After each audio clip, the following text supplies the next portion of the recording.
యేసుక్రీస్తు ప్రభువునందు అత్యంత ప్రియులైన నా సహోదరి సహోదరులందరికీ ప్రభు పేరట వందనములు తెలియజేస్తున్నాను. ప్రియులారా, దేవుని వాక్యము ఎడల, దేవుని మహాజ్ఞానము ఎడల మీకున్నటువంటి ఆసక్తిని బట్టి నేను ఎంతగానో సంతోషిస్తూ, పరమ తండ్రి అయిన దేవుని కృప వలన ఈరోజు మీ అందరి కోసం ఒక అద్భుతమైనటువంటి పాఠమును పరిశుద్ధ గ్రంథం నుండి నేను సిద్ధం చేశాను. కనుక మీరంతా కూడా ఆయుత్తపడి దేవుని వాక్యమును శ్రద్ధగా నేర్చుకొనుటకు, దానిని మీ జీవితములలో అవలంబించుటకు మీరు ప్రయత్నించాలని నేను కోరుకుంటున్నాను. ఈరోజు మానవులలో అనేక మంది మనిషి బ్రతకాలంటే కావాల్సింది తిండి అనుకొని, గాలి అనుకొని, నీరు అనుకొని, బట్టలు అనుకొని, నివాసం అనుకొని తప్పుగా అభిప్రాయపడుతున్నారు. మనిషి బ్రతకడానికి ఇవన్నీ కావలసి ఉన్నను మనిషి యొక్క జీవితంతో ముడిపడి ఉండాల్సింది మరొకటి ఉంది. మనిషికి తిండి ఉన్నా, గాలి ఉన్నా, నీరు ఉన్నా, వస్త్రం ఉన్నా, నివాసం ఉన్నా, లోకములో మరే ఇతరమైనటువంటి సౌఖ్యం ఉన్నా మనిషికి ఉండవలసిందేంటో తెలుసా? దేవుని జ్ఞానం. మనిషి కోరుకోవలసింది దేవుని వాక్యం. మనిషి దేవుని వాక్యము లేకపోతే బ్రతకలేడు అని తెలుసుకోవాలి. ఈరోజు ప్రపంచానికి ఈ అభిప్రాయం లేదు. తిండి ఉంటే సరిపోతుంది, వైద్యం ఉంటే సరిపోతుంది, ఆరోగ్యం ఉంటే సరిపోతుంది, వస్త్రం ఉంటే సరిపోతుంది, నివాసం ఉంటే సరిపోతుంది అని కొన్ని వాటితో సరిపెట్టుకుంటూ బ్రతుకులో అత్యవసరమైనది, అతి ముఖ్యమైనది ఏమిటో తెలుసుకోలేకపోయారు. ప్రియులారా, పరిశుద్ధ గ్రంథంలో దేవుని మాటలలో దేవుని వాక్యమునకు ఉన్నటువంటి ప్రాముఖ్యతను దేవుడు తెలియజేశాడు. ఈరోజు ఈ మాటలలో దేవుని వాక్యం ఎంత గొప్పదో మీరు తెలుసుకోబోతున్నారు. నిజంగా ఈరోజు ప్రపంచం అంతా ఒక అవివేక స్థితిలో, ఒక గ్రుడ్డి స్థితిలో ఉన్నదని ఈ పాఠమైన తర్వాత చెప్పచ్చు. దేవుని వాక్యం ఈరోజు మనుషులు కోరుకుంటున్నారా? ఈ సమాజంలో ఏది ఉన్నా లేకపోయినా, ఈ బ్రతుకులో మాకు ఏది ఉన్నా లేకపోయినా దేవుని వాక్యం మాత్రం ఉండాలి అని ఎవరైనా అనుకుంటున్నారా?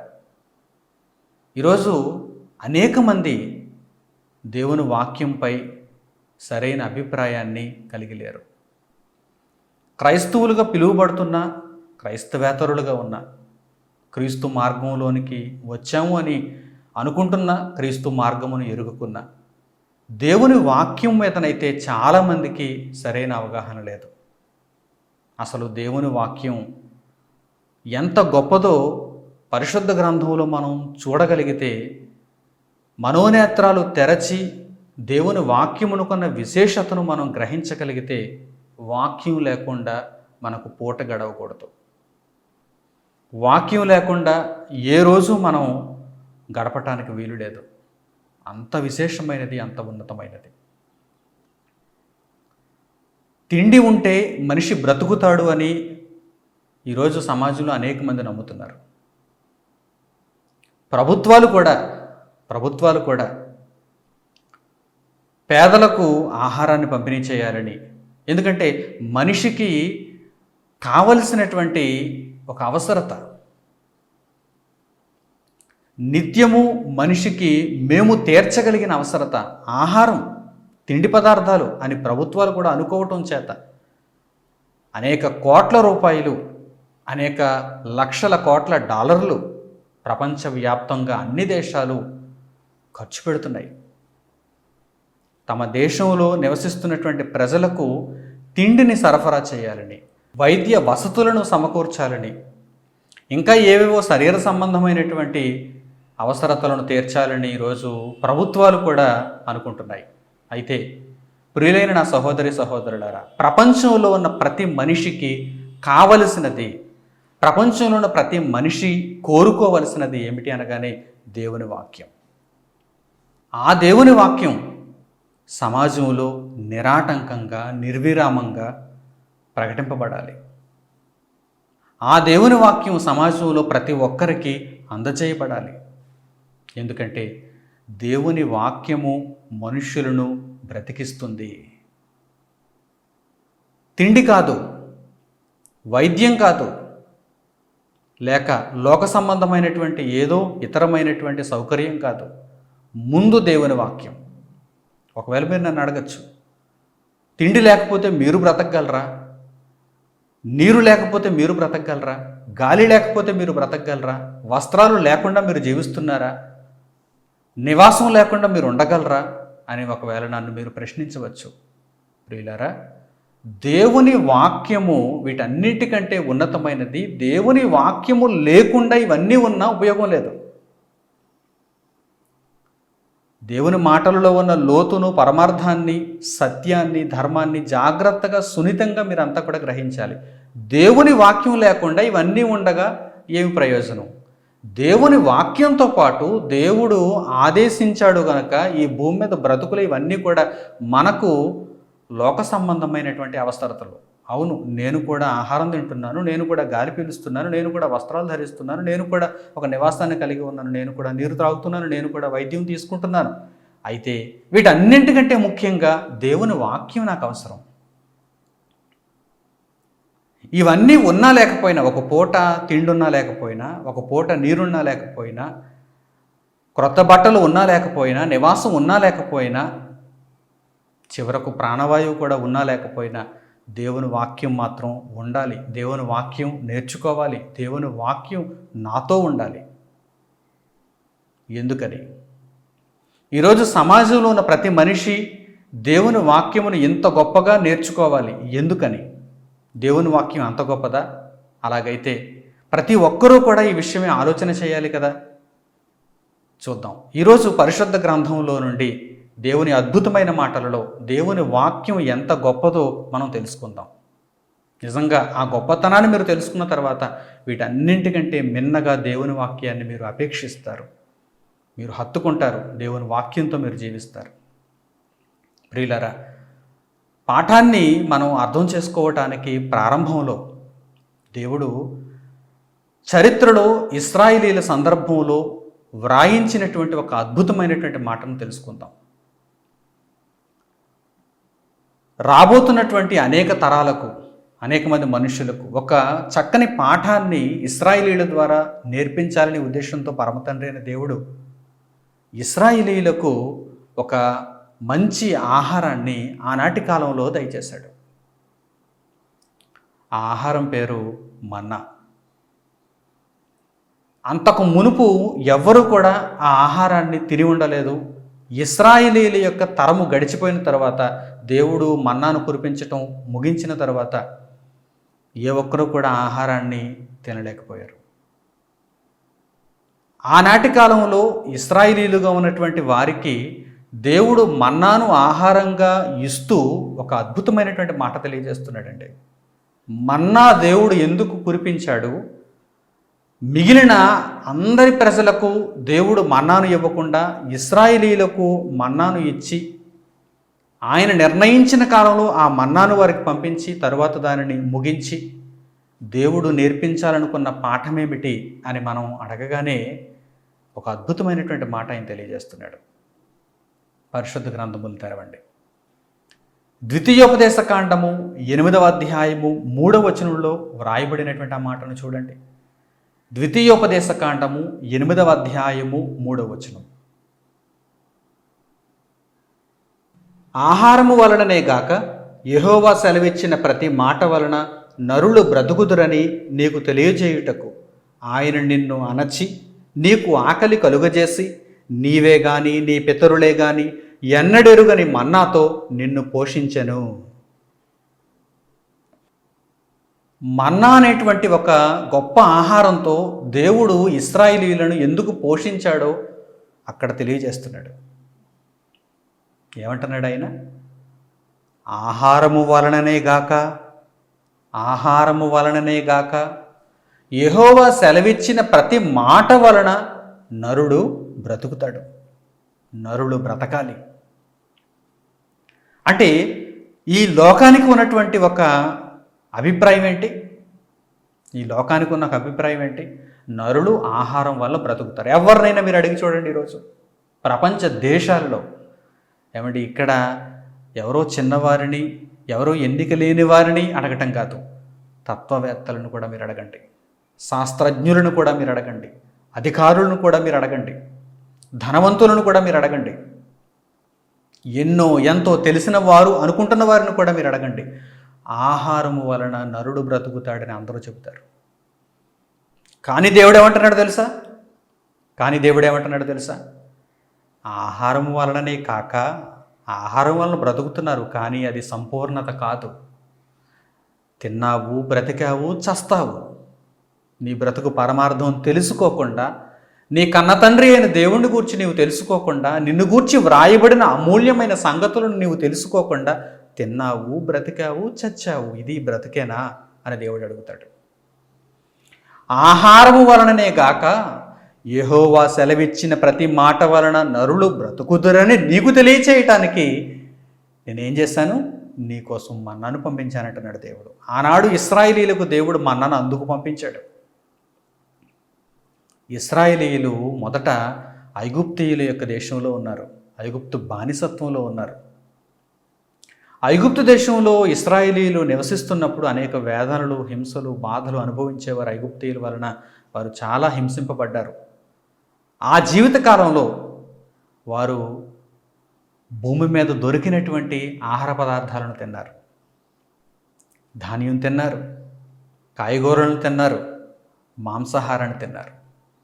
ఇప్పుడు వీరు దేవుడు వారికి వాగ్దానం చేసినటువంటి దేశమునకు ప్రయాణ మార్గంలో ఉన్నారు. ఈ ప్రయాణ మార్గంలో ఉన్నప్పుడు దేవుడు ఏర్పాటు చేసుకున్నటువంటి ఇశ్రాయేలీయులకు ఆయన ఒక ప్రత్యేకమైన ఆహారాన్ని పంపించాడు. అదే మన్నా. మన్నా అనేటువంటి ఆహారం. మన్నా అనేటువంటి ఆహారాన్ని దేవుడు ఎందుకు ఇచ్చాడు? అంతకు మునుపు ఐగుప్తు దేశంలో ఇశ్రాయేలీయులు తిన్నటువంటి ఆహారాన్ని ఇప్పుడు వారికి ఇవ్వచ్చు కదా, అలా ఇవ్వలేదు. సర్వ ప్రపంచంలో మనుషులు అందరూ తినే ఆహారాన్ని ఇశ్రాయేలీయులకు దేవుడు ఇవ్వకుండా, ఎవ్వరు ఇప్పటి వరకు రుచి చూడని ఆహారాన్ని దేవుడు వారికి ఇచ్చాడు. ఏమంటున్నాడు? దేవుడు వారికి ఆహారాన్ని ఏమంటున్నాడు? దేవుని మాట వలన నీవు బ్రతుకుతావని గ్రహించు. లోకంలో ఏవో కొన్ని తిండి పదార్థాలను నువ్వు చూసావు, ధాన్యం, గోధుమలు, పిండి పదార్థాలు, కాయకూరలు, మాంసాహారం, ఇవన్నీ చూచిన నీవు ఇదే ఆహారం, దీనితో నేను బ్రతుకుతానని నీవు అనుకుంటున్నావా? దేవుని మాట వలన నీవు బ్రతుకుతావని దేవుడు తెలియజేస్తూ ఇశ్రాయేలీయులకు ఒక ఉదాహరణ పెట్టాడు. అదే మన్నా. చరిత్రలో రాబోయేటువంటి అనేక తరాల మనుషులు ఈ విషయాన్ని తెలుసుకున్న తర్వాత వారు గ్రహించాలి, నిజాన్ని గ్రహించాలి, సత్యాన్ని తెలుసుకోవాలి, ధర్మానికి దగ్గరగా రావాలి. ఆహార పదార్థాలు ఉంటే నువ్వు బ్రతుకుతావా? మరి ఇశ్రాయేలీయులకు ఏ ఆహార పదార్థాలు ఉన్నాయి ఆ రోజు? ఇశ్రాయేలీయులు ఏ ఆహార పదార్థాన్ని తిని ఆ రోజు బ్రతికారు? మన్నా తిని బ్రతికారు. మన్నా అంటే అది ఐగుప్తు దేశంలో దొరికేదా, లేక మరే ఇతర దేశంలో దొరికేదా? ఏ మనిషి అయినా సేద్యం చేసి, వ్యవసాయం చేసి పండించిన ఆహారమా? కాదే. ఆకాశం నుండి కురిసిన ఆహారం, దేవుడు పంపిన ఆహారం. ఎందుకు పంపించాడు దేవుడు మన్నాని? ఆహారము వలననే కాక దేవుడు సెలవిచ్చిన ప్రతి మాట వలన నీవు బ్రతుకుతావు. ఈ విషయం నువ్వు తెలుసుకోవాలి. అవును, ఈ భూమి మీద నువ్వు ఆహారం తింటున్నావు, బ్రతుకుతున్నావు, కానీ దీని వలన నువ్వు బ్రతకటం లేదు, దేవుని మాట వలన నీవు బ్రతుకుతున్నావు. ఈరోజు చూడండి, అనేక ఆహార పదార్థాలు, మనం తింటున్న ఆహార పదార్థాలు ఈరోజు తినకూడనివిగా మారిపోతున్నాయి. ఒకనాడు వాటిని మనం తిన్నాం, ఇప్పుడు మనం వాటిని తినకూడదు. ఎందుకంటే అవి శరీరానికి హాని చేస్తున్నాయి. అవి పాడైపోయాయి. మనుషుల యొక్క తప్పుడు కార్యక్రమాల వలన ఈరోజు ప్రకృతి దేవుని యొక్క శాపమును పొందింది, శపింపబడింది. ప్రకృతిలో ఉన్న అనేక ఆహార పదార్థాలు ఈరోజు కలుషితమైపోయాయి. అన్నం తినటం లేదు ఈరోజు చాలామంది. ఇంతకు మునుపు 2 పూటల 3 పూటల అన్నమే తినేవారు, కానీ ఈరోజు ఒక పూట అన్నంతో సరిపెట్టుకుంటున్నారు. మరి మిగిలిన పూట ఏ చపాతీయో రొట్టె కాల్చుకొని తింటున్నారు, లేకపోతే ఉపవాసం ఉంటున్నారు. ఎందుకని? షుగర్ లెవెల్స్ పెరిగిపోతున్నాయి. మధుమేహ వ్యాధి మనిషిని ఆవహించింది. ఇలాగే ఎన్నో ఆహార పదార్థాలు ఈరోజు మనిషికి దూరం అయిపోతున్నాయి. కళ్ళ ముందే మనిషికి దూరం అయిపోతున్నాయి. ఎందుకో తెలుసా?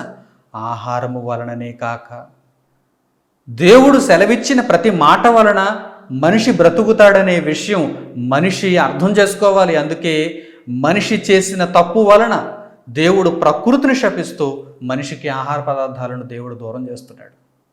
తిండిని దేవుడు దూరం చేస్తున్నాడు. గాలి కలుషితం అయిపోయింది, గాలి శపింపబడింది. ఈరోజు గాలి కూడా పీల్చలేని పరిస్థితి, కాలుష్యం. నీరు పాడైపోయింది, నీటిని త్రాగలేని పరిస్థితి. ప్రియులారా, ఆలోచన చేయండి. దేవుని వాక్యం గొప్పదని మనిషి తెలుసుకోకపోతే ఈరోజు మనిషి చాలా అధ్వాన స్థితిలో ఉన్నట్టు, చాలా భయంకరమైన పరిస్థితుల్లో ఉన్నట్టు. తిండి ఉంటే నాకు సరిపోతుంది, బట్ట ఉంటే నాకు సరిపోతుంది, నివాసం ఉంటే నాకు సరిపోతుంది అనుకుంటున్నారా? దేవుని వాక్యం ఉండాలి, దేవుని వాక్యం ఉండాలి. అది కూడా ఎక్కడ ఉండాలి? ప్రథమ స్థానంలో ఉండాలి, ప్రథమ స్థానంలో ఉండాలి. ప్రియులారా, దేవుని మాట వలన మనిషి బ్రతుకుతాడు. దేవుని మాట వలన మనిషి బ్రతుకుతాడు. ఆహారం వలన మాత్రమే కాదు. ఆహారము వలన ఈరోజు మనిషి తన శరీరాన్ని పోషించుకుంటున్నాడు. అయితే దేవుని మాట వలన మనిషి బ్రతుకు పరమార్థాన్ని తెలుసుకుంటాడు. అంటే ఈ భూమి మీద ఉన్న జీవితం ఎందుకో మనిషి గ్రహిస్తాడు. దాని ప్రకారం మనిషి నడుచుకోవాలి. ఆ తర్వాత నిత్యత్వమును మనిషి పొందాలి. దేవుని వాక్యం కొన్న గొప్పతనం అది. ఈ భూమి మీద బ్రతికి ఆ తరువాత దేవుని యొక్క ఇష్టాన్ని నెరవేర్చకుండా నరకమునకు వెళ్ళిపోవడం కాదు. ఈ భూమి మీద బ్రతికిన తరువాత మన పరమార్థాన్ని తెలుసుకోవాలి. మన బ్రతుకు ఎందుకు అని మనం నేర్చుకోవాలి. పాపపు జీవితమును విడిచిపెట్టి యేసుక్రీస్తు ప్రభువు ద్వారా నూతనమైన జీవితమును ప్రారంభించి యేసుక్రీస్తు ప్రభువులో మన జీవితమును కట్టుకొని ఆయన రాజ్యంలో నివసిస్తూ నిత్యత్వానికి చేరుకోవటానికి దేవుని మాట మనకు ఉపయోగపడుతుంది. దేవుని వాక్యం మనకు ఉపయోగపడుతుంది. ప్రియులారా, దేవుని వాక్యం లేకపోతే అసలు ఈ సృష్టిలో మన కళ్ళ ముందు కనిపించేవన్నీ ఉంటాయి అంటారా? మనిషి వీటి వలన మేము బ్రతుకుతున్నాం అని వేటిని గురించి అయితే అనుకుంటున్నాడో అవన్నీ దేవుని వాక్యం లేకపోతే ఉంటాయంటారా? ఉండవు. తిండి ఉండదు, బట్ట ఉండదు, నీరు ఉండదు, గాలి ఉండదు, నివాసం ఉండదు, ఏదీ ఉండదు. ఎందుకంటే దేవుని వాక్యమే వీటన్నిటిని సృష్టించింది. దేవుని వాక్యమే వీటన్నిటినీ కలుగు చేసింది. అన్నిటినీ కలుగు చేసిన దేవుని వాక్యమును మర్చిపోయాడు ఈరోజు మనిషి. కలుగు చేయబడిన వాటితో సరిపెట్టుకుందాం అనుకుంటున్నాడు మనిషి. నిత్యత్వానికి దూరం అయిపోతున్నాడు మనిషి. నిజంగా దేవుని వాక్యం యొక్క గొప్పతనం మీరు తెలుసుకోవాలి. ఒక అద్భుతమైనటువంటి మాటలో ఈ విషయాన్ని దేవుడు ప్రస్తావించాడు. అపొస్తలుడైన పౌలు హెబ్రీలకు రాసిన పత్రిక 11వ అధ్యాయము 3వ వచనం చూడండి. అపొస్తలుడైన పౌలు గారు హెబ్రీలకు రాసిన పత్రిక 11వ అధ్యాయము 3వ వచనం. ప్రపంచములు దేవుని వాక్యము వలన నిర్మాణమైనవనియు అందును బట్టి దృశ్యమైనది కనబడేడు పదార్థములచే నిర్మింపబడలేదనియు విశ్వాసము చేత గ్రహించుకొనుచున్నాము. ఈ ప్రపంచంలో తిండి పదార్థం చిన్నది, నీరు కొద్దిగా ఉంది, గాలి కొద్దిగా ఉంది, నివాసములు బహు చిన్నవి. ఈ ప్రపంచములే దేవుని వాక్యము వలన నిర్మాణమైనవి. ఈ ప్రపంచంలో ఉన్న చిన్న చిన్న వాటితో నీవు ఆలోచన కలిగి ఉన్నావు. అవి ఉంటే సరిపోతుంది అనుకుంటున్నావా? వాటి కొరకే బ్రతుకు అనుకుంటున్నావా? తిండి కోసం బ్రతుకుతున్న వారు కొందరున్నారు, నివాసం కోసం బ్రతుకుతున్న వారు కొందరున్నారు, నీటి కోసం బ్రతుకుతున్న వారు కొందరున్నారు, ఆరోగ్యం కోసం బ్రతుకుతున్న వారు కొందరున్నారు, దేవుని వాక్యం కోసం బ్రతుకుతున్న వారు ఎందరున్నారు. అయితే ప్రపంచములు దేవుని వాక్యము వలన నిర్మాణమైనవి. కనిపించే పదార్థాలన్నీ కనిపించని దేవుని మాట చేత సృష్టింపబడ్డాయి. ఈ విషయాన్ని విశ్వాసము కలిగిన వారు మాత్రమే గ్రహించగలరు. విశ్వాసము కలిగిన వారు మాత్రమే తెలుసుకోగలరు. ప్రియులారా, ఈ దేవుని మాటలు స్వచ్ఛమైనవి, ఈ దేవుని మాటలు సత్య సంబంధమైనవి. దేవుని మాటల ఎడల మీరు ఆసక్తిని కలిగి దేవుని వాక్యం యొక్క గొప్పతనమును తెలుసుకొని ఇక మీదట దేవుని వాక్యం కోసం మీరు బ్రతకాలి. దేవుని వాక్యం కోసం మీరు బ్రతకాలి. దేవుని వాక్యం మీతో పాటు ఉన్నప్పుడు ప్రపంచంలో మీరు బ్రతకటానికి కావలసినవన్నీ ఆ వాక్యం సమకూర్చిస్తుంది. ఆ వాక్యం మిమ్మును నిత్యత్వానికి నడిపిస్తుంది. ప్రభువైన యేసుక్రీస్తు ద్వారా, ఆ మార్గము ద్వారా తండ్రి అయిన దేవుని యొద్దకు మిమ్మును నడిపిస్తుంది. ప్రపంచములు దేవుని వాక్యము వలన నిర్మాణమైనవి. ఇప్పుడు ఆ వాక్యమును మీరు తెలుసుకోవాలి, ఆ వాక్యమును మీరు గౌరవించాలి, ఆ వాక్యమును మీరు పాటించాలి. అద్భుతమైనటువంటి ఈ విషయాన్ని దేవుడు పొందుపరిచిన తరువాత, దానిని మనకు వివరించిన తరువాత మన మనస్సులు మారాలి. ఈ ప్రపంచాలే దేవుని వాక్యం వలన కలిగినప్పుడు, ఆ వాక్యము నా బ్రతుకును నిర్దేశించినప్పుడు, ఆ వాక్య ప్రకారము నేను నడుచుకోవాలి కదా, ఆ వాక్యమును నేను స్వీకరించాలి కదా, ఆ వాక్యము చెప్పినట్టుగా నా ప్రవర్తనను మలుచుకోవాలి కదా. ఇటువంటి గొప్ప నిర్ణయాలు తప్పకుండా మీరు తీసుకోవాలి. ప్రియులారా, ఈ సృష్టి యావత్తులో దేవుని దృష్టిలో కూడా ఉన్నతమైనది ఏంటో తెలుసా? దేవుని వాక్యమే. దేవుడు తన మాటకు అంత గొప్పతనాన్ని ఇచ్చాడండి. తండ్రి అయిన దేవుడు ఎంతో ఉన్నతుడు, ఆయన మాటకు ఎంతో గొప్పతనాన్ని ఆపాదించాడు. ఆయన తన నామం అంతటి కంటే దేవుని వాక్యమును హెచ్చించినట్టుగా మనకు లేఖన భాగాలలో కనిపిస్తుంది. ఆయన నామం అంతటి కంటే ఆయన వాక్యము మిక్కిలి హెచ్చైనది. ఆలోచిస్తున్నారా? దేవుని వాక్యం ఎంత గొప్పదా? తెలియక పొరపాటు పడి ఇప్పటి వరకు మీ జీవితాలను మీరు నిర్వీర్యం చేసుకున్నారేమో, తిండి కోసం బ్రతుకుతూ, లేక లోక సంబంధమైన ఏదో ఒక అవసరత కోసం మీరు ఆలోచన చేస్తూ మీ కాలమును వృధా చేసుకున్నారేమో. ఇక మీదట అలా జరగడానికి వీలు లేదు. మార్పు నొందండి, మంచి నిర్ణయం తీసుకోండి. ఎందుకంటే దేవుడు చెబుతున్న ఈ మాటను చూడండి. కీర్తనల గ్రంథము 138వ అధ్యాయము 2వ వచనం. కీర్తనల గ్రంథము 138వ అధ్యాయము 2వ వచనం. నీ పరిశుద్ధాలయము తట్టు నేను నమస్కారము చేయుచున్నాను. నీ నామమంతటి కంటే నీవిచ్చిన వాక్యమును నీవు గొప్ప చేసి ఉన్నావు. నీ కృపాసత్యములను బట్టి నీ నామమునకు కృతజ్ఞతాస్తుతులు నేను చెల్లించదను. ఇక్కడ కీర్తనాకారుడు ఏమంటున్నాడు చూసారా? నీ నామమంతటి కంటే నీవిచ్చిన వాక్యమును నీవు గొప్ప చేసి ఉన్నావు. ఎందుకంటే ఆ వాక్యము సమస్తమును సృష్టించిందండి. ఆ వాక్యము ఈరోజు మనుషులు ఎలా బ్రతకాలో నేర్పిస్తుందండి.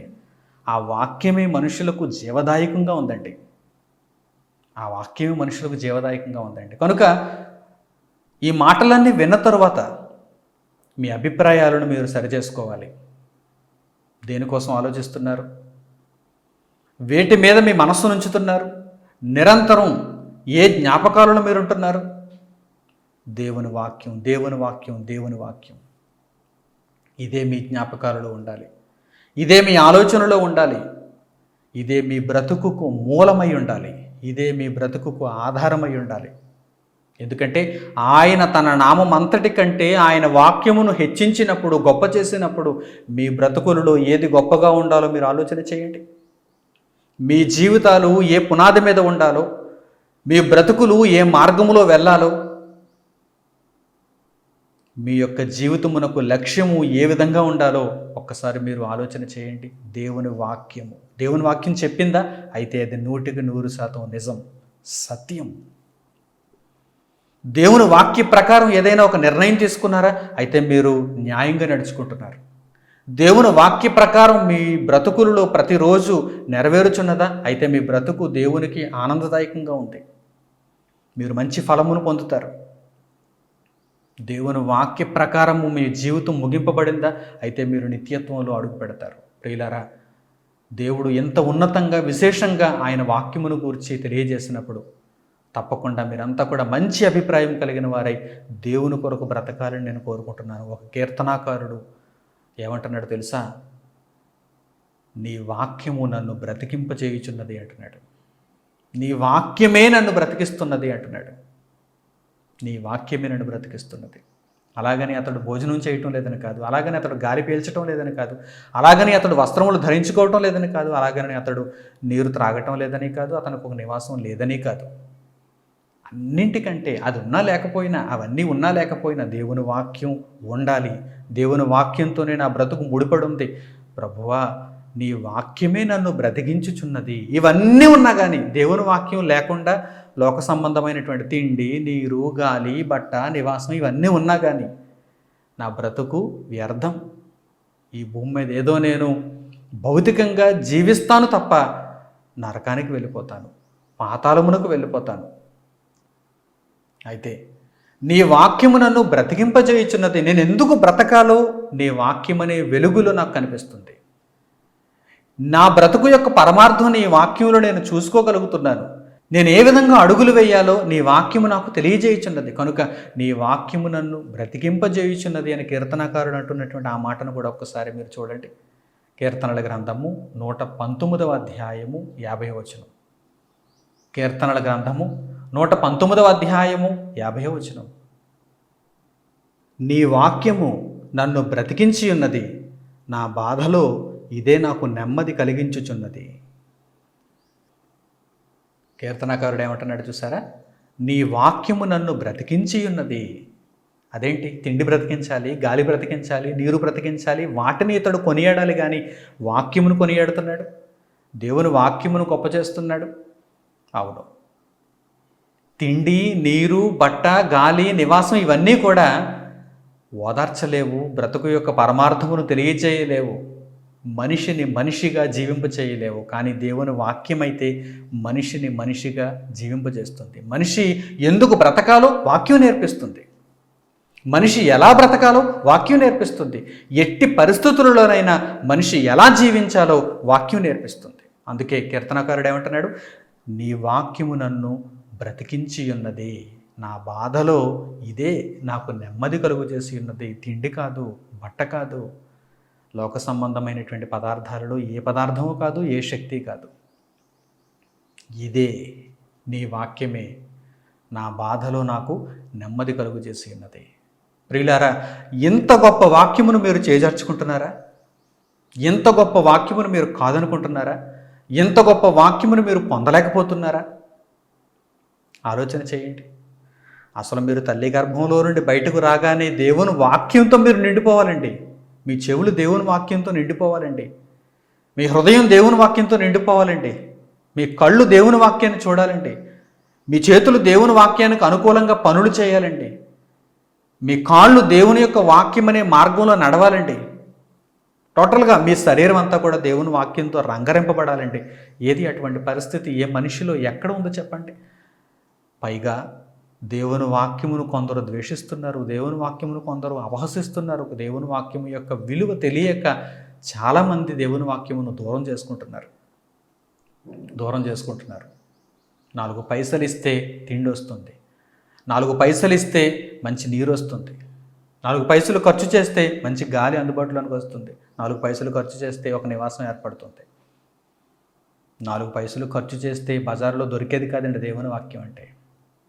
స్వచ్ఛమైన, కల్తీ లేని దేవుని సన్నిధి నుండి మనకు ధారావాహికంగా అనుగ్రహింపబడే దేవుని వాక్యం 4 పైసలు ఇస్తే రాదండి. వినయముతో, విధేయతతో, భయభక్తులను దేవునికి చూపించినప్పుడు దేవుడు మనకు తన కృపచేత అనుగ్రహిస్తే దేవుని వాక్యం మన దగ్గరకు వస్తుందండి. దేవుని వాక్యం మన దగ్గరకు రావాలంటే దేవుని అనుగ్రహం ఉండాలండి. దేవుని యొక్క అనుగ్రహం ఉండాలండి. ఈ సందర్భంలో ఒక చక్కని మాట పరిశుద్ధ గ్రంథం నుండి మీకు చూపిస్తాను. ఎందరో అధికారులు ఉన్నారు, ఎందరో పేరు ప్రఖ్యాతులు కలిగిన వారు ఉన్నారు, ఎందరో ధనవంతులు ఉన్నారు. అందరి దగ్గరికి దేవుని వాక్యం వెళ్ళలేదండి. మరి ఎక్కడికి వెళ్ళిందో తెలుసా? దేవుడు కోరుకున్న ఒక మనిషి దగ్గరికి వెళ్ళింది. అది ఏ సందర్భం, ఏ మనిషి దగ్గరికి దేవుని వాక్యాన్ని పంపించాడు ఇప్పుడు చూద్దాం. ఆ మాట చాలా అద్భుతమైనటువంటి మాట అండి. లూకాసు వార్త 3వ అధ్యాయం ప్రారంభం నుంచి చూడండి, జాగ్రత్తగా చదవండి. లూకాసు వార్త 3వ అధ్యాయము 1వ వచనం నుంచి. తిబెరి కైసరు ఏలుబడిలో 15వ సంవత్సరమందు యోదయకు పొంతి పిలాతు అధిపతిగాను, గలిలయకు హేరోది చతుర్థాధిపతిగాను, ఇతూరయ త్రకోనీతి దేశములకు అతని తమ్ముడైన ఫిలిప్పు చతుర్థాధిపతిగాను, అబిలేనే దేశమునకు లొసానియా అధిపతిగాను అన్నయు కైపయు ప్రధాన యాజకులుగాను ఉన్న కాలమున అరణ్యములోనున్న జకరియా కుమారుడైన యోహాను నొద్దకు దేవుని వాక్యము వచ్చెను. ఎంత అద్భుతమైనటువంటి సందర్భం అండి, ఎంత అద్భుతమైనటువంటి సాక్ష్యం అండి. ఎందరో గొప్ప గొప్పవారు ఉన్నారు. యోదయకు అధిపతి, గలిలయకు అధిపతి, ప్రధాన యాజకులు, ఎందరో పేరు ప్రఖ్యాతులు కలిగిన వారు ఉన్న ఆ కాలంలో అసలు ఎవరి ఎన్నికలోనూ లేనటువంటి ఒక వ్యక్తి అరణ్యంలో ఉన్నాడు. ఎవరు పట్టించుకోరు ఆయన్ని. అరణ్యంలో ఉన్నాడు ఆయన. ఆయనే యోహాను, యేసుకు బాప్తిస్మం ఇచ్చిన యోహాను. బాప్తిస్మం ఇచ్చి యోహాను అరణ్యంలో ఉన్నాడు. హేరోదు ఒక ప్రక్కన పరిపాలన చేస్తున్నాడు. పొంతి పిలాతు ఒక ప్రక్కన పరిపాలన చేస్తున్నాడు. లొసానియా మరో ప్రక్కన పరిపాలన చేస్తున్నాడు. అన్న కైప ప్రధాన యాజకులుగా ఉన్నారు. ఫిలిప్పు చతుర్థాధిపతిగా ఉన్నాడు. అటువంటి కాలంలో జకరియా కుమారుడైన యోహాను నొద్దకు, అరణ్యంలో ఉన్న యోహాను నొద్దకు దేవుని వాక్యం వచ్చాను. దేవుని వాక్యం పిలాతు దగ్గరికి ఎందుకు వెళ్ళలేదు? దేవుని వాక్యం హేరోదు దగ్గరికి ఎందుకు వెళ్ళలేదు? దేవుని వాక్యం ఫిలిప్పు దగ్గరికి ఎందుకు వెళ్ళలేదు? దేవుని వాక్యం లొసానియా దగ్గరికి ఎందుకు వెళ్ళలేదు? దేవుని వాక్యం అన్న కైపల దగ్గరికి ఎందుకు వెళ్ళలేదు? అరణ్యంలో ఉన్న యోహాను యొద్దకు దేవుని వాక్యం ఎందుకు వెళ్ళింది? అనుగ్రహం, దేవుని అనుగ్రహం. ఎవరు ప్రేమిస్తున్నారు దేవుని వాక్యాన్ని? తిండి కంటే, బట్ట కంటే, నీటి కంటే, గాలి కంటే ఉన్నతముగా దేవుని వాక్యాన్ని ఎవరు ప్రేమిస్తున్నారు? వారి దగ్గరికి దేవుని వాక్యమును పంపించాలని పరమ తండ్రి ఆలోచిస్తున్నాడండి. ఆయన మనస్సులో ఉన్న కోరికండి అది. ఎవరైతే నా వాక్యమును అపేక్షిస్తారో వారి యొద్దకు నా మాటలను పంపించాలనేటువంటి ఉన్నతమైన ఆలోచన అండి ఆయనది. దేవుని వాక్యమును మీరు కోరుకుంటున్నారా? ఒకనాడు అరణ్యంలో ఉన్న యోహాను నొద్దకు వెళ్ళిన రీతిలో ఈరోజు ఎక్కడో ఏదో ఒక మూలన ఈ ప్రపంచంలో అందరి చేత ఎన్నిక చేయబడకపోయినా, మీరు ఎన్నిక చేయబడకపోయినా దేవుని ఆలోచనల్లో గనుక నీవుంటే, మీరుంటే తప్పకుండా మీ యొద్దకు దేవుని వాక్యం వస్తుంది. దేవుని వాక్యం వస్తుంది. ఈ దేవుని వాక్యమును ఎందరో ఆటంకపరచాలని చూస్తారు. ఈ దేవుని వాక్యమును అడ్డుకోవాలని చాలామంది దుష్ప్రయత్నాలను చేస్తూ ఉంటారు. ఆగుతుందా? ఆపబడుతుందా? సమాధి చేయబడుతుందా? దేవుని వాక్యం ప్రపంచాలనే నిర్మించింది. నువ్వెంత దేవుని వాక్యాన్ని ఆపడానికి? అంతేనా? ఒక చిన్న మనిషి దేవుని వాక్యమును ఆపగలడా? ఆలోచించండి. ఒక చిన్న ప్రభుత్వం దేవుని వాక్యమును ఆపగలదా? అడ్డుకోగలదా? దేవుని వాక్యమునకున్న ఈ విశేషతను తెలుసుకోకుండా, ఈ విశిష్టతను గ్రహించకుండా ఈరోజు ఎందరో తప్పుడు అభిప్రాయాలతో ఉన్నారు. దేవుని వాక్యాన్ని ఆపేయాలని, దేవుని వాక్యమును అడ్డగించాలని చాలామంది తప్పుడు అభిప్రాయాలతో ఉన్నారు.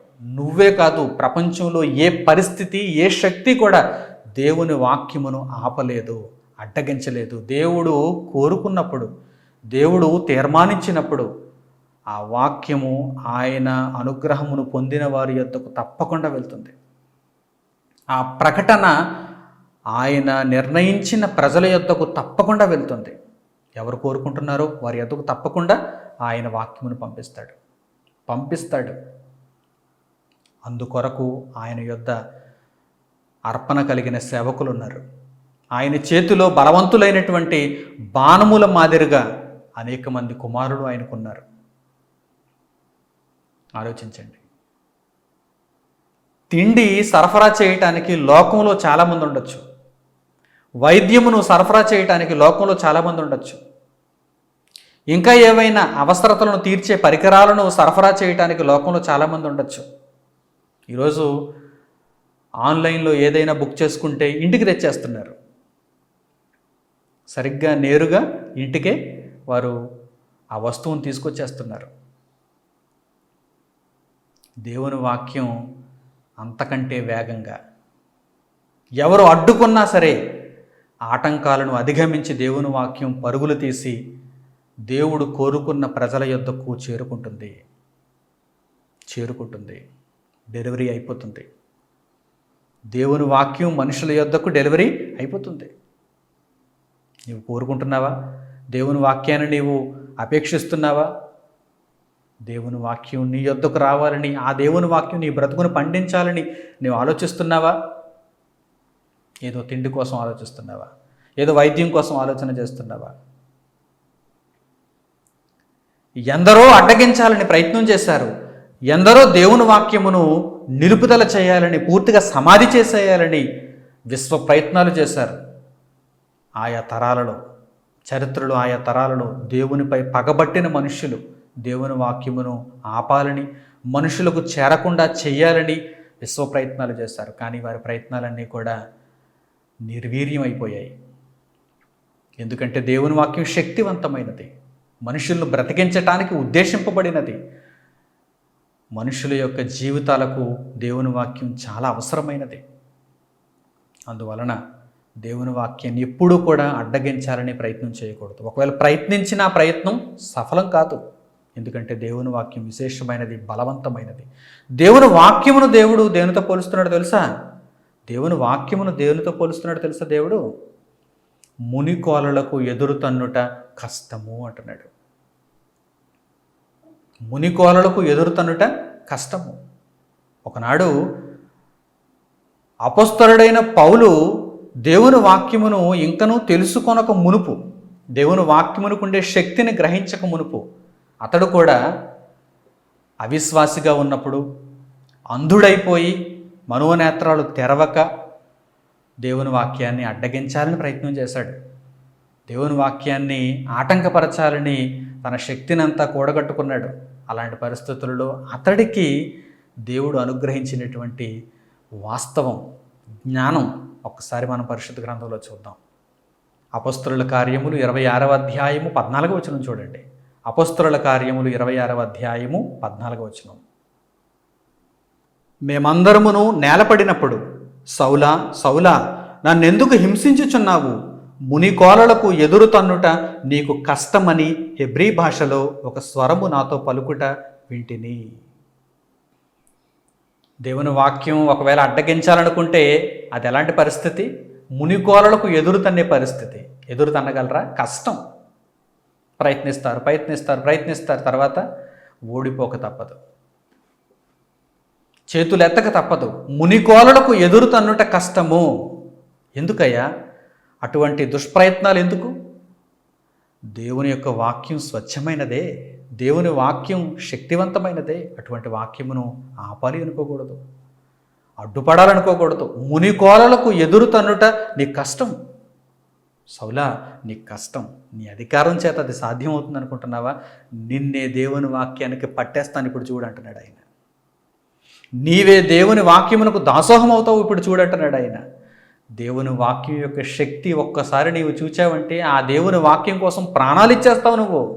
నీ ఆస్తిని కాదు, లేక నీకున్నటువంటి వస్తువులలో ఏదో ఒక వస్తువును, లేకపోతే ఎంతో కొంత అర్పణనో కాదు, నీ ప్రాణాలు ఇచ్చేస్తావు అంటున్నాడు ఆయన. అలాగే ఇచ్చేయడానికి సిద్ధపడిపోయాడు పౌలు. పౌలుగా మారిన తరువాత అతడు తన జీవితమును యేసుక్రీస్తు ప్రభువును తన రక్షకునిగా అంగీకరించిన తర్వాత అపొస్తలుడైన పౌలు తన జీవితమును దేవునికి అంకితం చేసుకున్నాడు. నేను బ్రతికియుండుట క్రీస్తు కొరకే, మరణిస్తే లాభం అంటున్నాడు ఆయన.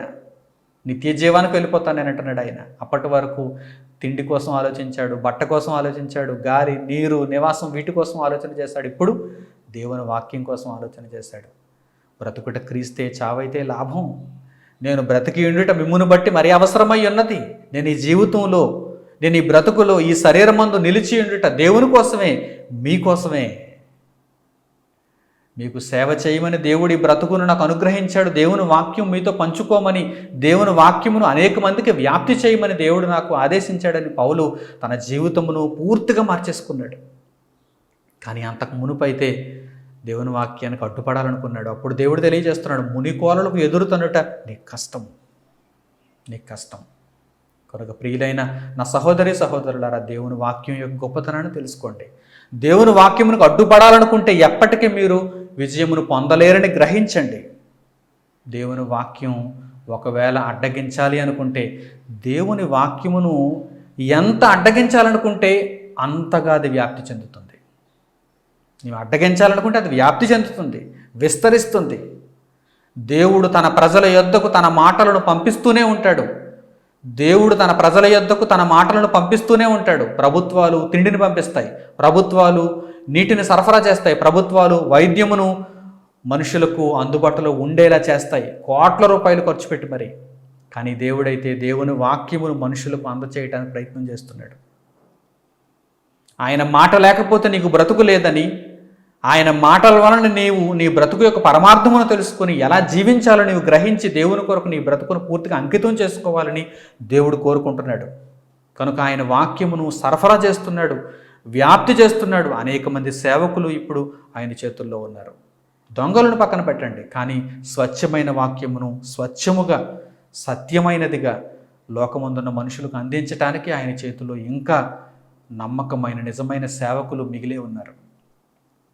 ప్రియులారా, ప్రారంభ శతాబ్దంలో జరిగినటువంటి ఒక మంచి సందర్భాన్ని మీకు జ్ఞాపకం చేస్తాను. అడ్డగించాలని, దేవుని వాక్యమును ఆటంకపరచాలని కొందరు ప్రయత్నించినప్పుడు ఏం జరిగిందో పరిశుద్ధ గ్రంథంలో మీరు చూడండి. అపొస్తలుల కార్యములు 4వ అధ్యాయము 13వ వచనం నుంచి ఈ సందర్భం మనకు రాయబడింది. అపొస్తలుల కార్యములు 4వ అధ్యాయము 13వ వచనం నుంచి. వారు పేతురు యోహానుల ధైర్యమును చూచినప్పుడు వారు విద్యలేని పామరులని గ్రహించి ఆశ్చర్యపడి వారు యేసుతో కూడా ఉండిన వారిని గుర్తెరిగిరి. స్వస్థత పొందిన మనుష్యుడు వారితో కూడా నిలిచియుండుట చూచి ఏమీయూ ఎదురు చెప్పలేకపోయిరి. అప్పుడు సభ వెలుపలికి పొండని వారికి ఆజ్ఞాపించి తమలో తాము ఆలోచన చేసి, ఈ మనుష్యులను మనం ఏమి చేయుదము? వారి చేత ప్రసిద్ధమైన సూచక క్రియ చేయబడి ఉన్నదని యెరూషలేములో కాపురమున్న వారికి అందరికీ స్పష్టమే. అది జరగలేదని చెప్పజాలము. అయినను ఇది ప్రజలలో ఇంకా వ్యాపింపకుండుటకై ఇక మీదట ఈ నామమును బట్టి ఏ మనుషులతోనైనను మాట్లాడకూడదని మనము వారిని బెదురు పెట్టవలెనని చెప్పుకొనిరి.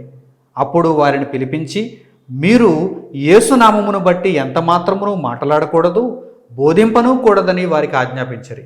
అందుకు పేతురును యోహానును వారిని చూచి, దేవుని మాట వినుట కంటే మీ మాట వినుట దేవుని దృష్టికి న్యాయమా? మీరే చెప్పుడి. మేము కన్నవాటిని విన్నవాటిని చెప్పక ఉండలేమని వారికి ఉత్తరమిచ్చిరి. ప్రజలందరూ జరిగిన దానిని గూర్చి దేవుని మహిమపరచుచుండేరి గనుక సభవారు ప్రజలకు భయపడి వీరిని శిక్షించి విధమేమియు కనుగొనలేక వీరిని గట్టిగా బెదిరించి విడుదల చేసిరి. ప్రారంభ శతాబ్దంలో దేవుని వాక్యమునకు ఎలాంటి అవరోధాలు కలుగుతున్నాయి చూసారా?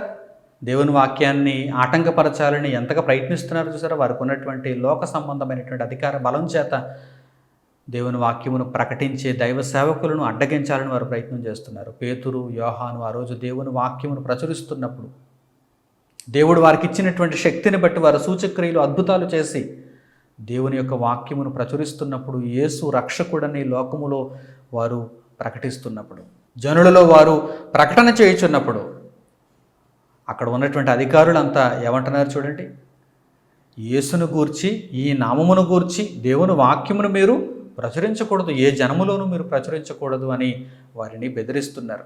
అప్పుడు వారేమంటున్నారు? పేతురు యోహానులు ఏమంటున్నారు? దేవుని మాట వినాలా, మీ మాట వినాలా? ఈరోజు ఉండి రేపు కనిపించరు మీరు. దేవుడైతే ఉన్నవాడు ఆయన. ఈరోజు ఉంటారు, రేపు సమాధికి పోతారు మీరు. మీ మాట విని మేము కూడా సమాధికి పోయి పాతాళ లోకానికి జారిపోవాలా, లేక దేవుని మాట విని సమాధి చేయబడినా తిరిగి లేచే పరిస్థితుల్లోనికి మేము వెళ్ళాలా అడుగుతున్నారు. మరలా ప్రశ్నిస్తున్నారు తిరిగి. మీ మాట వినాలా, దేవుని మాట వినాలా? మీరే చెప్పండి అంటున్నారు. దేవుని మాటే వింటాం, మీరేం చెప్పినా దేవుని మాట మేము వింటాం. దేవుని వాక్యమును ప్రచురించే సేవకులం మేము. దేవుని వాక్యమును ప్రచురించే సేవకులం మేము. ఒక తిండి పదార్థాన్ని సరఫరా చేసేవాడిని ఎవరైనా అడ్డుకుంటారండి? ఒక వైద్య పరికరాన్ని లేక ఔషధాలను సరఫరా చేసేవారిని ఎవరైనా అడ్డుకుంటారండి? నీటిని సరఫరా చేసేవారిని ఎవరైనా అడ్డుకుంటారండి? వస్త్రములను సరఫరా చేసేవారిని ఎవరైనా అడ్డుకుంటారండి? లోకములో ఏదైనా ఇతర వస్తువులను మనుషులు లోక సంబంధమైనటువంటి బ్రతుకుకు స్వీకరించేటువంటి వస్తువులు సరఫరా అవుతున్నప్పుడు ఎవరైనా వాటిని అడ్డగించాలనుకుంటారండి? మరి దేవుని వాక్యమును ఎందుకు అడ్డగించాలనుకుంటున్నారు? అసలు ఇవన్నీ సృష్టింపబడటానికి, కలగటానికి, మనిషి బ్రతుకును మనిషికి నేర్పించటానికి, దేవుని వాక్యమే మూలమైనప్పుడు ఆ దేవుని వాక్యం మనుషుల యొద్దకు వెళ్లకుండా అడ్డగించాలనుకునేటువంటి దౌర్భాగ్యులు ఈరోజు సమాజంలో ఉన్నారు, ఆనాడు కూడా ఉన్నారు. అయినా దేవుని వాక్యం ఆగిందా? విడుదల చేయాల్సి వచ్చింది. పేతురు, యోహానులను విడుదల చేయాల్సి వచ్చింది. వారు వెళ్ళి మరింత ప్రబలమై దేవుని వాక్యమును విస్తరింపజేశారు. దేవుని వాక్యమును ఆటంకపరచాలనుకునే వారందరికీ హెచ్చరిక. దేవుని వాక్యం ఆటంకపరచాలనుకుంటే అది మరింత విజృంభిస్తుంది. దేవుని వాక్యమును నిలుపుదల చేయాలనుకుంటే కనుక అది మరింత విజృంభిస్తుంది. ఏ పరిస్థితుల్లోనైనా, ఎటువంటి సందర్భంలోనైనా దేవుని వాక్యమునకు ఏ విధంగానైనా నీవు ప్రత్యక్షంగానో పరోక్షంగానో అడ్డుపడుతున్నావా? మునికోరలకు ఎదురు పడుతున్నావు, జాగ్రత్త. మునికోరలకు ఎదురుతన్నుట కష్టము, చీలిపోతావు, కనిపించకుండా పోతావు. కానీ దేవుని వాక్యం మాత్రం విస్తరిస్తుంది, వ్యాప్తి చెందుతుంది. ఎక్కడికి వెళుతుంది దేవుని వాక్యం? ఎవరి దగ్గరకు వెళ్తుంది దేవుని వాక్యం? ఆయన అనుగ్రహం. ఆయన అనుగ్రహం ఏ మనిషి మీద అయితే ఉందో, ఏ ప్రజల మీద అయితే ఉందో అక్కడికి దేవుని వాక్యం వెళ్ళి తీరాల్సిందే. ఆయన నిర్ణయం దేవుని వాక్యము అమలు చేయాల్సిందే. కనుక ప్రియులైన నా సహోదరి సహోదరులారా, దేవుని వాక్యమును అపేక్షించండి. మీ యొద్దకు దేవుని వాక్యమును స్వీకరించండి. మీరు అడ్డగించే పరిస్థితుల్లో ఉంటే ఒక్కసారి ఆలోచన చేయండి. మునికోరలకు ఎదురుతున్నారు, మీకు కష్టం అవుతుంది. అది మీరు చివరకు ఓడిపోతారు, మీరు నిర్వీర్యం అవుతారు. చివరకు మీరు సాధించేదేమీ లేదు. పాతాళ లోకములో అగ్నిని తప్ప మీరు దేనిని పొందలేరు. దేవుని వాక్యం విశేషమైనది, దేవుని వాక్యం అమూల్యమైనది. ప్రజలను బ్రతికిస్తూ ఈరోజు మానవ జాతిలో శక్తిని నింపుతుంది. మనిషి ఎందుకు బ్రతికి ఉండాలో ఆ వాక్యమే నేర్పించింది. లేకపోతే ఈరోజు మనిషి అయోమయ పరిస్థితుల్లో ఉన్నాం. అయోమయ పరిస్థితి. ఈరోజు వాక్యం తెలియక చాలామంది అలాంటి పరిస్థితుల్లోకి వెళ్ళిపోతున్నారు. చూడండి, ఎందుకు బ్రతకాలి, ఎందుకు బ్రతకాలి, ఎందుకు బ్రతకాలి. కొందరైతే ఆత్మహత్య చేసుకుంటున్నారు, మరికొందరు పిచ్చోళ్ళు అయిపోతున్నారు, మరికొంతమంది తిండి తింటూ బట్ట కట్టుకుంటూ ఈ జీవితంలో అలా తనమునకలవుతూ లోక సంబంధమైనటువంటి బ్రతుకులో ఈరోజు తమ బ్రతుకులను ముందు కొనసాగించుకుంటున్నారే తప్ప వారి బ్రతుకు పరమార్థాన్ని మాత్రం తెలుసుకోలేకపోతున్నారు. కనుక నా ప్రియులైన స్నేహితులారా, దేవుని యొక్క వాక్యం యొక్క విశేషతను తెలుసుకోండి. దేవుని వాక్యంలోని గొప్పతనాన్ని గ్రహించండి. దేవుని వాక్యం కోసం బ్రతకండి. దేవుని వాక్యం కోసం బ్రతకండి. ప్రారంభ శతాబ్దంలో ఎందరూ ఆటంకపరుస్తున్నా, ఎందరూ విభేదిస్తున్నా దేవుని వాక్యం ఎలా వ్యాప్తి చెందుతుందో మరొక వాక్య భాగంలో రాయబడింది. ఆ విశేషమైన సంగతిని కూడా మీరు చూడండి. అపొస్తలుల కార్యములు 19వ అధ్యాయము 18వ వచనం నుంచి. అపొస్తలుల కార్యములు 19వ అధ్యాయము 18వ వచనం నుంచి. విశ్వసించిన వారు అనేకులు వచ్చి తాము చేసిన వాటిని తెలియజేసి ఒప్పుకొనిరి. మరియు మాంత్రిక విద్య అభ్యసించిన వారు అనేకులు తమ పుస్తకములు తెచ్చి అందరి ఎదుట వాటిని కాల్చివేసిరి. వారు లెక్క చూడగా వాటి వెల 50,000 వెండి రూకలాయెను. ఇంత ప్రభావముతో ప్రభువాక్యము ప్రబలమై వ్యాపించెను. ప్రారంభ శతాబ్దంలో ఏం జరుగుతుందో చూస్తారా? మాంత్రిక విద్యను అభ్యసించిన వారందరూ కూడా వారి చదువుకున్నటువంటి పుస్తకాలను తెచ్చి పోగు వేసి కాల్చేస్తున్నారు. వాటి యొక్క వెల చూడగా 50,000 వెండి రూకలాయెను. విశేషమైనటువంటి వెల కలిగినటువంటి పుస్తకాలు ఇవి ఎందుకు పనిచేయవు అని వాటిని కాల్చేశారు. దేవుని వాక్యం మన జీవితాలలోనికి ప్రవేశించిన తర్వాత అప్పటి వరకు మన జీవితంలో ఉన్నవన్నీ కూడా కాలిపోతాయండి. ఎందుకు పనికిరానివి అయిపోతాయండి, బూడిదైపోతాయండి. బూడిదైపోయే వాటిని ఇప్పటి వరకు మనం కొలిచాం, గొప్పగా చూసుకున్నాం. బంగారమో బంగారమో బంగారమో, ధనమో ధనమో ధనమో, ఇల్లో ఇల్లో ఇల్లో. కొందరు దృష్టిలో అయితే మనుషులే భార్యను పూజించేవారు, భర్తను పూజించేవారు, పిల్లలను పూజించేవారు, తల్లిదండ్రులను పూజించేవారు, లోకంలో ఎవరో మనుషులను పూజించేవారు. ప్రియులారా, ఈ మాయలో నుండి బయటకు రండి. దేవుని వాక్యం ఎప్పుడైతే మీ జీవితాలలో ప్రవేశిస్తుందో, మీ హృదయాన్ని దేవుని వాక్యంతో ఎప్పుడైతే మీరు నింపుకుంటారో అప్పుడు మీ జీవితంలో పనికి మాలినవన్నీ కూడా బూడిదైపోతాయి. బూడిదైపోవాలి. అవన్నీ మీ జీవితాలలో ఇప్పటి వరకు తిష్ట వేశాయి కనుక మీ బ్రతుకు సరిగా లేదు, మీ ఆలోచన విధానం సరిగా లేదు, మీరు దేవునికి దగ్గర కాలేకపోయారు. ఒక్కసారి దేవుని వాక్యమును మీ హృదయములలోనికి ఆహ్వానించి చూడండి, మీ బ్రతుకు చక్కగా ఉంటుంది. మీరు ఎందుకు బ్రతుకుతున్నారో మీకు అర్థమవుతుంది. మీ చుట్టూ ఉన్న సమాజం కోసం మీరు ఎందుకు ఎలా బ్రతకాలో మీకు తెలుస్తుంది. నిత్యత్వం మీద మీకు అవగాహన కలుగుతుంది. ప్రభువైన యేసు ద్వారా వెలుగు ఉదయిస్తుంది. ప్రభు వాక్యం విశేషంగా ప్రబలింది, వ్యాపించిందని వ్రాయబడింది. చూడండి, ఎందరో ఆటంకపరచాలని చూస్తున్నారు, కానీ దేవుడు నిర్ణయించాడు. ఆయన తన ప్రజల యొద్దకు దేవుని వాక్యమును ఎలాంటి పరిస్థితుల్లోనైనా సరే పంపించాలని నిర్ణయించాడంటే అమలు జరుగుతుంది. ఎవ్వడూ ఆటంకపరచలేడు. తిండి ఆటంకపరచబడుతుందేమో, వైద్యం ఆటంకపరచబడుతుందేమో, నీరు ఆటంకపరచబడుతుందేమో, గాలి ఆటంకపరచబడుతుందేమో, దేవుని వాక్యం ఆటంకపరచబడటానికి వీలు లేదు. చాలామంది ప్రయత్నిస్తారు, ప్రయత్నించరు అనటం లేదు, ఆటంకాలు కలుగుతాయి. ఎందరో విభేదిస్తారు, అలా ఉంటారు. అయితే వారందరినీ చీల్చుకొని దేవుని వాక్యం ముందుకు దూసుకుని వెళ్ళటమే ఇక్కడ దేవుడు మనుషులకు తెలియజేయాలనుకున్నటువంటి విశేషమైనటువంటి సంగతి. వాక్యమును ఆపాలనుకునేవారు ఉంటారు, కానీ వాక్యం ఆగదు. ఈ ప్రపంచంలో దేనికైనా సరే ఇది ఆగనిది, దీనిని ఆపే శక్తి ఎవరికీ లేదు అని మీరు పేరు పెట్టాలంటే దేవుని వాక్యానికేనండి. మిగిలిన దేనికి కూడా మీరు ఆ పేరు పెట్టలేరండి, ఎందుకంటే అన్నీ ఆగిపోతాయి. నాన్ స్టాప్ అంటారు బస్సుని. ఏమండి, ఒక బస్సుని నాన్ స్టాప్ అంటారు. దానికి ఒక స్టార్టింగ్ పాయింట్ ఉంటుంది, దానికి ఒక డెస్టినేషన్ ఉంటుంది. ఆగిపోతుంది, డెస్టినేషన్కి వెళ్ళగానే ఆగిపోతుంది. మరి దాని పేరేంటి? Non stop. పోనీ స్టార్టింగ్ పాయింట్లో స్టార్ట్ అయ్యి డెస్టినేషన్ వరకు అయినా ఎక్కడ ఆగకుండా వెళ్ళిందా? ఎక్కడ ఆగకుండా ఎలా వెళ్తుందండి? ఎక్కడ ఆగకుండా నాన్ స్టాప్ ఎలా వెళ్తుంది? లోన ప్రయాణం చేస్తున్నటువంటి వ్యక్తికి అత్యవసరమైనటువంటి పరిస్థితి ఏర్పడింది అనుకోండి, అర్జెంటుగా బస్సును ఆపేయాలి, పక్కన పెట్టేయాలి. బస్సు బ్రేక్ డౌన్ అయిపోయింది అనుకోండి, బ్రేకులు ఫెయిల్ అయిపోయావు, లేకపోతే ఏదైనా ఒక విపరీతమైనటువంటి సమస్య వచ్చిందో వెంటనే బస్సును పక్కన పెట్టేయాలి, ప్రయాణికులందరినీ దించేయాలి, మరో బస్సు తీసుకురావాలి, అప్పుడు కదలాలి. Non stop. ఆగిపోయిందండి, మరి ఆగిపోతుంది. ట్రాఫిక్ ఎక్కువగా ఉందనుకోండి, ఆగిపోవాలి. రెడ్ సిగ్నల్ పడింది అనుకోండి, ఆగిపోవాలి. బస్సును తనిఖీ చేసేవారు ఆపాలనుకున్నారనుకోండి, ఆగిపోవాలి. టికెట్ ఇన్స్పెక్టర్లు ఒకవేళ బస్సును తనిఖీ చేయాలనుకోండి, ఆగిపోవాలి. పోలీసులు బస్సును తనిఖీ చేయాలనుకున్నారనుకోండి, ఆగిపోవాలి. ఎన్ని పరిస్థితులు ఉన్నాయండి నాన్ స్టాప్ ఆగటానికి, కానీ దాని పేరు ఏంటండి? నాన్ స్టాప్ అండి. పేరు పెట్టేశారు తెలియక. ఒకవేళ భూమి మీద చిన్న చిన్నవి మిగిలిన వాటితో పోలిస్తే ఇవి కాస్త వేగంగా వెళ్తాయండి, ఎక్కడ ఆగవలేండి. అప్పుడప్పుడు కొన్నిసార్లు ఆగినా కానీ జనరల్గా అయితే ఆగవలేండి అనుకుని వాటికి పేరు పెట్టారు. అయితే దానికంటే ముఖ్యంగా, దానికంటే ఉన్నతంగా, విశేషంగా, స్వచ్ఛమైనదిగా, నిజంగా దేవుని వాక్యమునకు పెట్టాల పేరు. Non stop.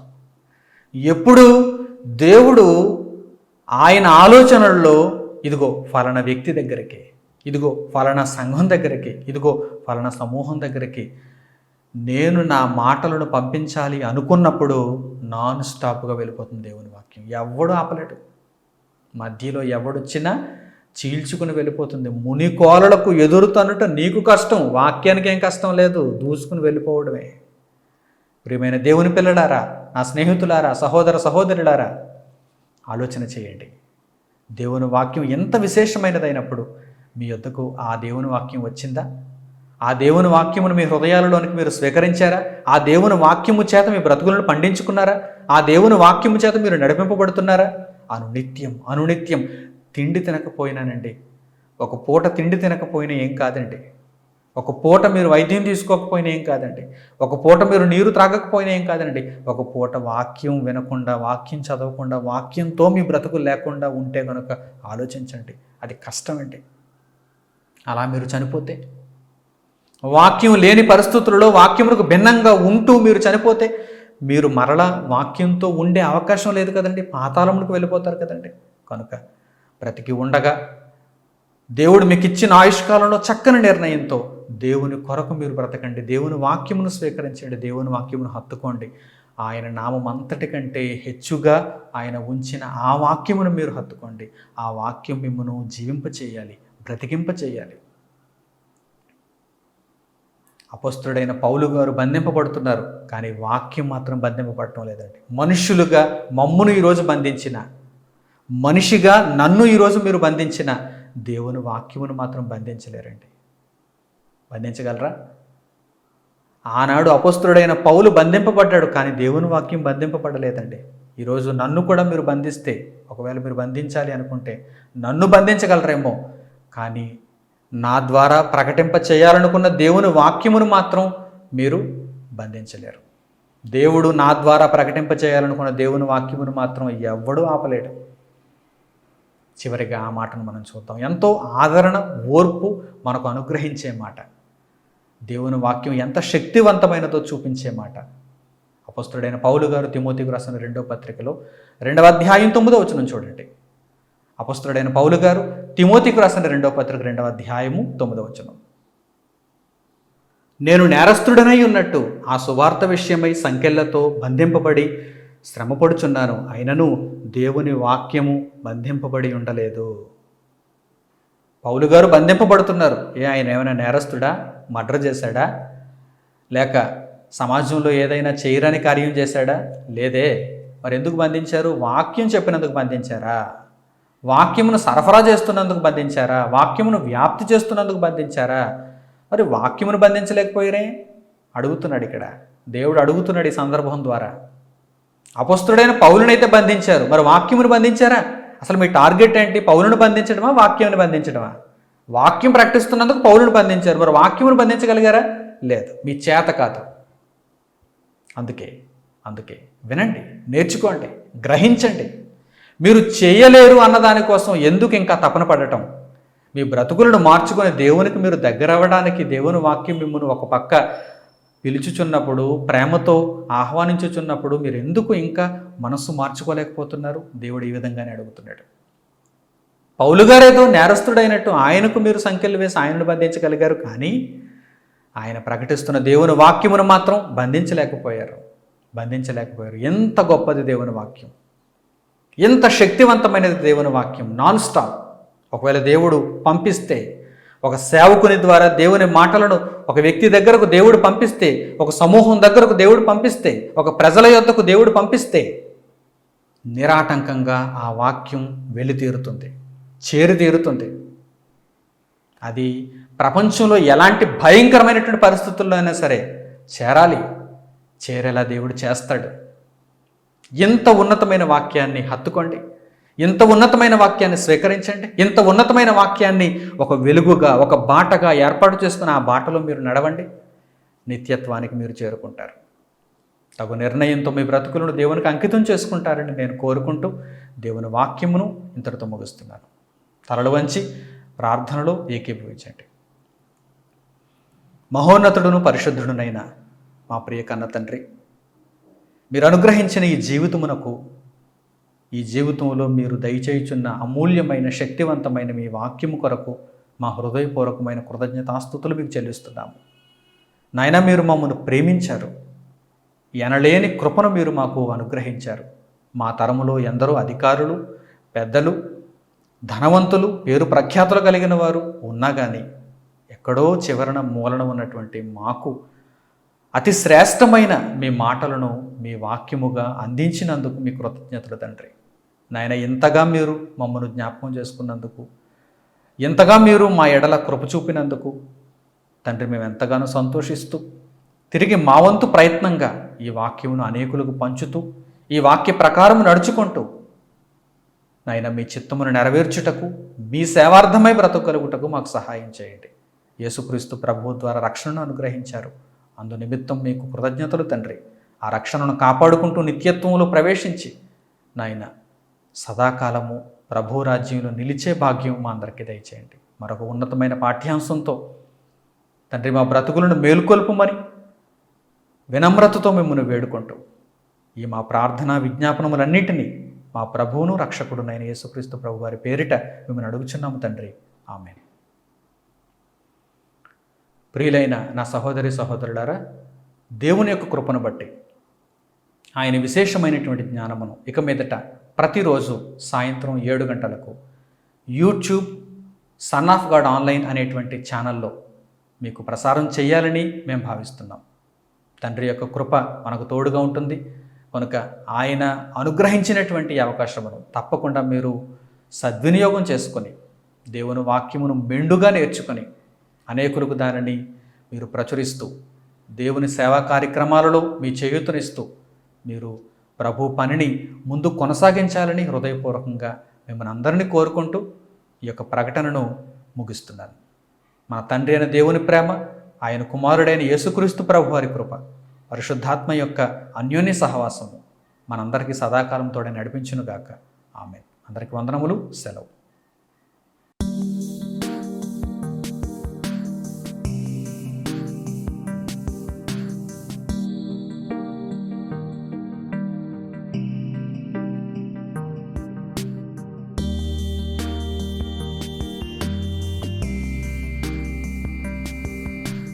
సహోదరులు మణికుమార్ గారు ప్రసంగించిన ఎన్నో ఆత్మ సంబంధమైన సంగతులను ఉచితముగా వీక్షించుటకు స్క్రిప్చర్స్ యూనివర్సిటీ మరియు సన్ ఆఫ్ గాడ్ ఆన్లైన్ అనే మా యూట్యూబ్ ఛానల్స్ను తప్పక దర్శించండి. మా సమాచారమును ఎప్పటికప్పుడు తెలుసుకొని ఆత్మీయాభివృద్ధి నొందవలనంటే స్క్రిప్చర్స్ యూనివర్సిటీ మరియు సన్ ఆఫ్ గాడ్ ఆన్లైన్ అనే మా యూట్యూబ్ ఛానల్స్ను సబ్స్క్రైబ్ చేసుకోండి. సత్వర నోటిఫికేషన్ల కొరకు సబ్స్క్రైబ్ బటన్ ప్రక్కనే ఉన్న బెల్ సింబల్ను క్లిక్ చేయండి. ధన్యవాదములు.